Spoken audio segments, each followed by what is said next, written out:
All right, guys, we're here in the Brooks Range DIY moose and caribou hunt, and one of the biggest things that I think is a deterrent, slightly intimidating, is meat care up here in Alaska. Wanton Waste Act is big. We have to bring out all of the game meat. We have to get it all back to civilization.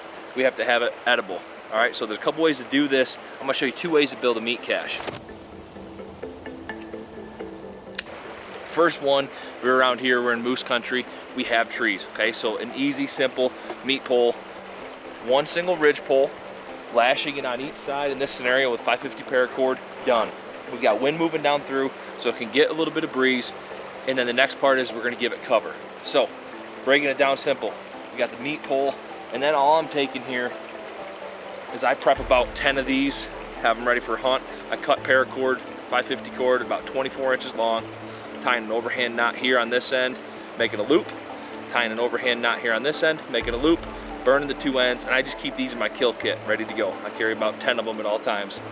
Simple here, coming over, making a slip knot,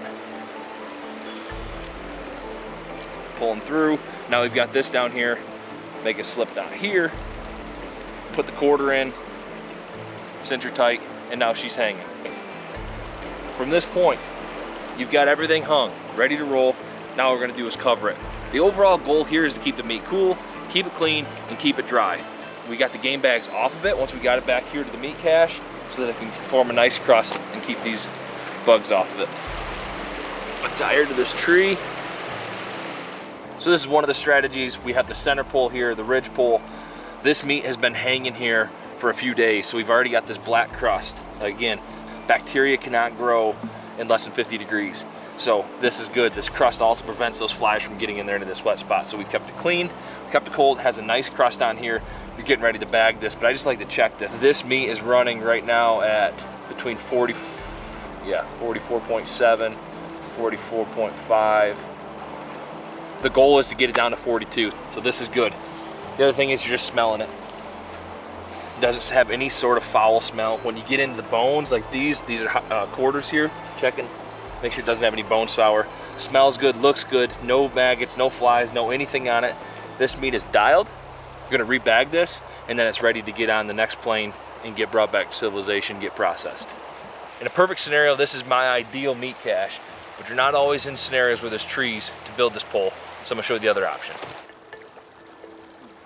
All right, guys, so meat cache scenario number 2, you can't do the ridge pole for whatever reason. You're in the tundra, you're down by a riverbank, whatever the scenario is. All I'm looking for is some elevation change. Could be a creek bank, could be a big rock, could be a boulder, could be anything along those lines. All I'm looking for is a place that I can build a lean-to. Again, going back to keep the meat cool, keep the meat clean, and keep the meat dry. I want to keep it out of the sun. I want some air flowing through it. I don't want the meat touching each other. I don't want the meat touching the ground. And that's what this lattice system's gonna do. So, just taking pieces of driftwood here, laying these across the ground. There's about a foot below here, air can travel through. So completely 360 degrees around these pieces of meat, we can let air get to it. So, we've got some pieces of driftwood here, some pieces of willow. Again, all we're doing is keeping the meat off the ground. It's cooling great. Add the caribou to it, and then put the tarp over it. So all we're doing is making places that meat can be off the ground and air can flow. Ribs, these have aged nicely. Them in here, quarter. This is caribou that shot a few days ago, has a beautiful crust. This is ready to go out. We soaked the game bags that originally came out with, let it air dry, build a crust, and put new fresh game bags on it, ready to go out.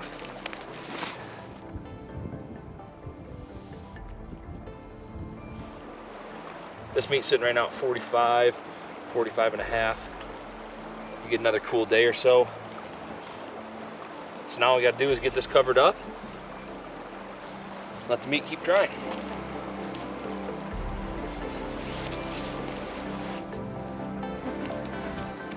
The overall goal, like we said, cool, clean, and dry. This does that. Get shade. Air can still move underneath here. We're using a teepee in this scenario.